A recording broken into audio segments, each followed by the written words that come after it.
ಮುಖ್ಯವಾಗಿ ಈಗ ಸಿದ್ಧಾರೂಢ ಮಠದ ಕಾರ್ಯಕ್ರಮ 190ನೇ ವರ್ಷದ ಕಾರ್ಯಕ್ರಮ ಅಂತ ಹೇಳಿದರು. ನಾವು ಗುರುಗಳು ಬದುಕಿದ್ದಾಗ ಎಲ್ಲ ಗೌರವ ಕೊಡ್ತೀವಿ, ಗುರು ಮಾಯ ಆದರೆ ನಮ್ಮ ಭಕ್ತಿ ಮಾಯವಾಗುತ್ತೆ. ಆದರೆ ಇಲ್ಲಿ ಸಿದ್ಧಾರೂಢ ಮಠದಲ್ಲಿ ಅವರನ್ನು ಸದಾ ಸ್ಮರಣೆ ಮಾಡ್ತಕ್ಕಂಥ ಕಾರ್ಯಕ್ರಮ ನಿರಂತರವಾಗಿ ಈಗಾಗಲೇ ಹೇಳಿದ 10 ವರ್ಷಕ್ಕೆ ಹಿಂದೆ ಬಂದಿದ್ದೆ. ನನಗೆ ನೆನಪಾಗ್ತಾಯಿದೆ, ಆವಾಗ ನೋಡಿದ್ದ ಒಂದು ಸಂದರ್ಭದಲ್ಲಿ ನೋಡಿದ ದೃಶ್ಯವನ್ನು ಬಿಟ್ಟರೆ ಇವತ್ತು ನಾನು ಮತ್ತೆ ನೋಡಿದ್ದು ಈಗಲೇ ಎಷ್ಟು ಜನ ಮುನಿ ಸ್ವಾಮೀಜಿಯವರು ತಮ್ಮ ಬಟ್ಟೆಗಳಲ್ಲಿ ಇಲ್ಲಿ ಬೆಕ್ಕತ ಕೂತು ಬಹಳ ಮುಖ್ಯ ವಿಶೇಷವಾದ ಸಂದರ್ಭ ಇದು. ಸಿದ್ಧಾರೂಢರ ಬಗ್ಗೆ ಹೇಳೋದಾದರೆ ಭಾಳ ಈಗ ನೋಡಿದರೆ ಅವರ ಫೋಟೋ ನೋಡಿದರೆ, ಅವರ ಮೂರ್ತಿ ನೋಡಿದರೆ ಯಾಕಪ್ಪ ಇವರಿಗೆ ಗೌರವ ಕೊಡ್ತಾರೆ ಇಷ್ಟು? ಯಾಕೆಂದರೆ ಅವರಲ್ಲಿ ಮೈಯಲ್ಲಿ ವಜ್ರಾಭರಣಗಳಿಲ್ಲ, ಯಾವುದೇ ಆಭರಣಗಳಿಲ್ಲ, ಯಾವುದೇ ತಳುಕು ಪಳುಕುಗಳಿಲ್ಲ, ಯಾವುದೇ ಆಡಂಬರ ಇಲ್ಲ. ಇಂಥವರನ್ನು ಯಾಕೆ ಇವರು ಇಷ್ಟು ಗೌರವ ಮಾಡ್ತಾರೆ? ಅವರು ಮಾಯವಾದ ಮೇಲೆ ಕೂಡ ಇಲ್ಲಿ ಅವರನ್ನು ಯಾಕೆ ಸ್ಮರಿಸ್ತಾರೆ ಅಂತ ನಮಗೆ ಯೋಚನೆ ಬರ್ತದೆ. ಆದರೆ ರಮಣ ಮಹರ್ಷಿಗಳು ಹೇಗೆ ತಮಿಳುನಾಡಿನಲ್ಲಿದ್ದಾಗ ರಮಣ ಮಹರ್ಷಿಗಳನ್ನು ನಾವು ಇವತ್ತು ಗೌರವ ಕೊಡಿಸ್ತೇವೆ. ಯಾಕೆಂತಂದರೆ ಅವರ ತತ್ವಗಳು ಮತ್ತು ಸರಳವಾದ ರೀತಿಯಲ್ಲಿ ಅವರು ಬದುಕಿದ ರೀತಿ, ಅವರೆಲ್ಲ ಪ್ರಾಣಿಗಳ ಜೊತೆಗೆ ಬದುಕಿದರು.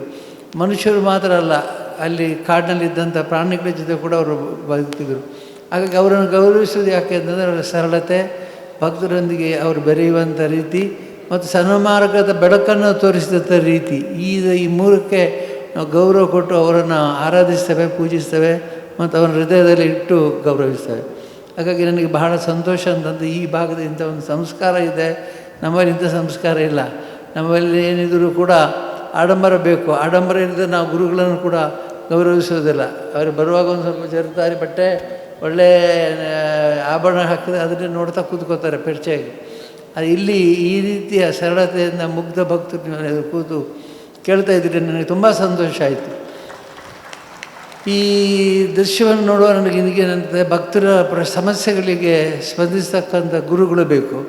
ಭಕ್ತರಿಗೆ ಅನೇಕ ಸಂಶಯಗಳಿರ್ತವೆ, ಸಂದೇಹಗಳಿರ್ತವೆ, ಅನುಮಾನಗಳಿರ್ತವೆ. ಇದನ್ನೆಲ್ಲ ಪರಿಹರಿಸದಿದ್ದರೆ ಅವರಿಗೆ ಸನ್ಮಾರ್ಗ ತೋರಿದ ಎಲ್ಲ ರೀತಿಯೂ ಅದರ ಅವರಿಗೆ ಸಂಶಯಗಳಿರ್ತವೆ. ಒಬ್ಬ ಶಿಷ್ಯ ಕೇಳ್ತಾನಂತೆ, ದೇವರಿದ್ದಾನೆ ಅಂತ ಏನು ಗೊತ್ತು? ನೀವು ದೇವರಿದ್ದಾನೆ ಅಂತ ನನಗೆ ದೇವರನ್ನು ತೋರಿಸಿ, ನನಗೆ ದೇವರ ಮೇಲೆ ನಂಬಿಕೆ ಬರಬೇಕಾದ್ರೆ ನಾನು ಕಣ್ಣು ಕಾಣಬೇಕು ಅಂತ. ಇವರು ನದಿ ಕರ್ಕೊಂಡೋಗಿ ನದಿಯಲ್ಲಿ ಅವನನ್ನು ಮುಳುಗಿಸಿ ಕುತ್ತಿಗೆ ಹಿಡ್ಕೊಂಡ್ರಂತೆ ಸರಿಯಾಗಿ ಮೇಲೆ ತಲೆ ಎತ್ತಿದಾಗ. ಸ್ವಲ್ಪ ಹೊತ್ತಾಗ ಅವನು ಚೀರಾಡಿ ಮೇಲೆ ಎದ್ದು, ಏನು ಗುರುಗಳು ಹೀಗೆ ಮಾಡಿದ್ರಿ? ಈಗ ನಿನಗೆ ನೆನಪಾಯಿತು? ಹೌದು ಸ್ವಾಮಿ, ನನಗೆ ದೇವರಿದ್ದಾರೆ ಅಂತ ಅನಿಸಿದ್ದು ಅಲ್ಲಿ ಇನ್ನೇನು ಸಾಯ್ತೀನಿ ಅಂತ ಆದಾಗ ಮಾತ್ರ. ಅಷ್ಟು ಹೊತ್ತು ನಾನು ಬಿಡಿಸಲಿಕ್ಕೆ ಪ್ರಯತ್ನ ಪಟ್ಟೆ, ಬಿಡುಗಡೆ ಆಗಲಿಕ್ಕೆ ಪ್ರಯತ್ನ ಪಟ್ಟೆ, ಅದು ಆಗಲಿಲ್ಲ. ಏಳಲಿಕ್ಕೆ ಪ್ರಯತ್ನ ಪಟ್ಟೆ, ಅದು ಆಗಲಿಲ್ಲ. ಕೈ ಕಾಲು ಹೊಡೆದು ಏನೂ ಆಗಲಿಲ್ಲ. ಕೊನೆಗೆ ನಾನು ಸಾಯ್ತೇನೆ ಅಂತ ಆದಾಗ ದೇವರ ಧ್ಯಾನ ಆಯಿತು ನನಗೆ ಅಂತೇಳಿ. ಇದು ನಮ್ಮ ಮಹಾಭಾರತದಲ್ಲಿ ದ್ರೌಪದಿ ವಸ್ತ್ರಾಪರಣ ಆದಾಗ ಇವನು ದುಶ್ಯಾಸನ ಬಟ್ಟೆ ನಡೀತಾ ಇದ್ದಾರಂತೆ. ಆವಾಗ ಕೃಷ್ಣ ಬರಲಿಲ್ಲ. ಮತ್ತು ಸ್ವಲ್ಪ ಹೊತ್ತು ಆದಮೇಲೆ ಅವನು ಬಂದ. ಆವಾಗ ಮತ್ತೆ ಒಂದು ದಿವಸ ಬಿಡುವಾಗಿದ್ದಾಗ ದ್ರೌಪದಿ ಕೇಳಿದೆ, ಏನಣ್ಣ ನೀನು ಹೀಗೆ ಮೋಸ ಮಾಡಿದೆ? ಅವನು ಬಟ್ಟೆ ಪೂರ ಬಿಚ್ಚಿ ಎಡಿತಾ ಇದ್ದ, ನೀನು ಮತ್ತು ಪ್ರತ್ಯಕ್ಷ ಬರಲಿಲ್ಲ. ನಾನು ಎಷ್ಟು ಹೊತ್ತು ಅಂತ ನಿನ್ನನ್ನು ಕಾಯಬೇಕು. ನೀನು ಬರ್ತಿಂದ ಕಾದು ನಾನು ಕೊನೆಗೆ ಆಸೆ ಬಿಟ್ಟೆ, ಇವನು ಬರೋದಿಲ್ಲ, ನನ್ನ ಮಾನ ಹೋಯಿತು ಅಂತ ಹೇಳಿ ಆಲೋಚನೆ ಮಾಡುವಾಗ ಬಂದಿಯಲ್ಲ, ಯಾಕೆ ಬಂದಿಷ್ಟು ತಡವಾಗಿ ಅಂತ ಕೇಳಿದ್ದಂತೆ. ಆಗ ಅವಳು ಹೇಳಿದಂತೆ, ನೀನು ರಕ್ಷಣೆ ಮಾಡಿಕೊಳ್ಳಿಕ್ಕೆ ಬಟ್ಟೆ ಹಿಡ್ಕೊಂಡಿದ್ದಾಗ ನೀನು ರಕ್ಷಣೆ ಮಾಡ್ಕೊ ಅಂತ ನಾನು ಯೋಚನೆ ಮಾಡಿದೆ.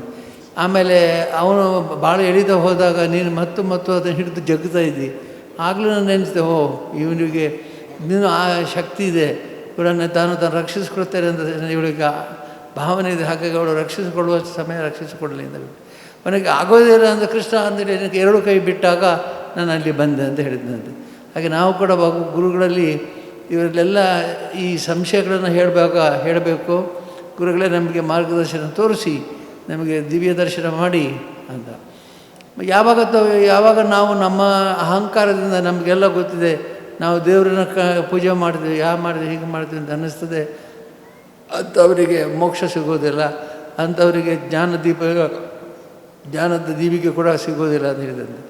ಹಾಗಾಗಿ ನನಗೆ ಭಾಳ ಸಂತೋಷ ಇವತ್ತೇನಂತಂದರೆ, ಇಂಥ ಒಂದು ಸಾನ್ನಿಧ್ಯದಲ್ಲಿ ನಮ್ಮ ಸಿದ್ಧಾರೂಢರ ವ್ಯಕ್ತಿತ್ವ ನೋಡಿದರೆ ಭಾಳ ಪೇತಲವಾಗಿ, ಅಂದರೆ ಭಾಳ ಕ್ಷೀಣವಾಗಿದ್ದಾರೆ ಅವರು. ಅವರ ದಪ್ಪದ ಜೀವ ಇಲ್ಲ, ಭಾಳ ಕ್ಷೀಣವಾಗಿದೆ. ಅಂಥವರಲ್ಲಿ ಗೌರವ ಬರೋದು ಯಾಕೆ ಅಂತಂದರೆ ಅವ್ರ ಜ್ಞಾನಕ್ಕಾಗಿ, ಅವರ ತತ್ವಗಳಿಗಾಗಿ ಮತ್ತು ಅವರು ವಿರಕ್ತಿಯಿಂದ ತ್ಯಾಗ ಜೀವನವನ್ನು ಮಾಡಿದ್ದಕ್ಕಾಗಿ ಅವ್ರು ನಾವು ಗೌರವಿಸ್ತೇವೆ. ಹಾಗಾಗಿ ಇವತ್ತು ಗೌರವ ಮಾಡುವಂಥದ್ದು ತ್ಯಾಗಿಗಳಿಗೆ, ಮಹಾತ್ಮರಿಗಲ್ಲದೆ ಇವರಿಗಲ್ಲ ಅನ್ನೋದು ಬಹಳ ಮುಖ್ಯ. ಬಹಳ ದಿವಸದಿಂದ ಇಲ್ಲಿಯ ಸಾನ್ನಿಧ್ಯ ನಾನು ಬಂದಿದ್ದೆ. ನಮ್ಮ ಮಹೇಂದ್ರ ಸಿಂಗಿಯವರು ಹಿಂದೆ ನನ್ನನ್ನು ಕರೆಸ್ಕೊಂಡಿದ್ದರು. ಇಲ್ಲಿ ಬಂದು ಇಲ್ಲಿ ನೋಡಿ ನಾನು ತುಂಬ ಸಂತೋಷಪಟ್ಟಿದ್ದೆ. ಈಗ ಮತ್ತೆ ಇಲ್ಲಿಗೆ ಬರುವಂಥ ಅವಕಾಶ ಸಿಕ್ಕಿದ್ದಾನೆ, ತುಂಬ ಸಂತೋಷ ಆಗಿದೆ. ಗುರುವಿನ ಮಾರ್ಗದರ್ಶನ ಇಲ್ಲದಿದ್ದರೆ ನಮಗೆ ನಿಜವಾಗಿ ಮುಕ್ತಿ ಸಿಗದಣ್ಣ ಅಂತ ಹೇಳಿದ್ದಾರೆ. ಗುರುವಿನ ಗುಲಾಮನಾಗುವ ತನಕ ಮುಕ್ತಿ ಸಿಗದಣ್ಣ ಅಂತ. ಗುಲಾಮನಾಗೋದು ಅಂದರೆ ಏನು? ಎಲ್ಲ ಬಿಟ್ಟು ಅವರಿಗೆ ಶರಣಾಗೋದು ಅಂತೇಳಿ ಅಲ್ಲ. ಗುರುವಿನ ಆದರ್ಶಕ್ಕೆ ಶರಣಾಗಬೇಕು. ನಾನು ಅನ್ನುವಂಥ ಅಹಂಕಾರ ಇದ್ದರೆ ನನಗೆ ಯಾವುದು ತಲೆಗೆ ಹೋಗುವುದಿಲ್ಲ, ಕಿವಿ ಕೇಳಿಸೋದಿಲ್ಲ. ಕಿವಿ ಬಿದ್ದರೂ ಅದು ಈಚೆ ಕಿವಿಯಿಂದ ಈಚೆ ಕಿವಿಯಿಂದ ಹೋಗುತ್ತೆ. ಒಮ್ಮೆ ಅರ್ಜುನ ಹೇಳಿದ್ದಂತೆ ಕೃಷ್ಣನಿಗೆ, ಕೃಷ್ಣ ನೀನು ದಿವಸ ನನಗೆ ಆವತ್ತು ನೀನು ಯುದ್ಧರಂಗದಲ್ಲಿ ಭಗವದ್ಗೀತೆ ಘೋಷಣೆ ಮಾಡಿದ್ದಿ. ಆವತ್ತು ನಾನು ತುಂಬ ವ್ಯಸ್ತನಾಗಿದ್ದೆ, ನನಗೆ ತುಂಬ ಉದ್ರೇಕ ಇತ್ತು. ನನ್ನ ಬಂಧುಗಳ ಮುಂದೆ ಯುದ್ಧ ಮಾಡಬೇಕಲ್ಲ, ಅವ್ರನ್ನ ನಾನು ಕೊಲ್ಲಬೇಕಲ್ಲ ಅಂತ ಭಾವನೆ ಇತ್ತು. ಆದ್ದರಿಂದ ನಾನು ಇವತ್ತು ನಿನ್ನನ್ನು ಕೇಳಿದೆ, ಇನ್ನೊಮ್ಮೆ ಅದನ್ನು ಉಪದೇಶ ಮಾಡಿಬಿಟ್ಟಿಗೆ ತಂಪಾಗಿದೆ ಅಂತ. ಅವನು ಕೃಷ್ಣ ತಲೆ ಚಚ್ಚಿಕೊಂಡಂತೆ. ಅವನು ಹೇಳಿದಂತೆ, ನಿನ್ನಂಥ ಮನುಷ್ಯರಿಗೆ ಈ ಕಿವಿಯಿಂದ ಕೇಳಿ ಈ ಕಿವಿಯಿಂದ ಬಿಟ್ಟರೆ ನಿನ್ನ ಸಾಮಾನ್ಯ ಜನರಿಗೆ ಹೇಗೆ ಹೇಳೋದು, ಅವರಿಗೆ ತತ್ವಗಳನ್ನು ನಾನು ಹೇಗೆ ಹೇಳೋದು ಅಂತ. ಹಾಗೆ ನಾವು ಕೂಡ ಎಷ್ಟು ಕೇಳಿದರೂ ಕೂಡ ಅದನ್ನು ಒಳಗೆ ಎಷ್ಟು ಉಳಿತದೆ ಅಷ್ಟು ಮಾತ್ರ ಉಳಿತದೆ, ಬಾಕಿದೆಲ್ಲ ಹೊರಗೆ ಹೋಗಿಬಿಡುತ್ತದೆ, ಅದು ನಿಲ್ಲೋದಿಲ್ಲ. ಹಾಗಾಗಿ ಇವತ್ತನ್ನು ಭಾಳ ಸಂತೋಷದಿಂದ ಈ ಕಾರ್ಯಕ್ರಮದಲ್ಲಿ ಭಾಗವಹಿಸಿದ್ದೇನೆ.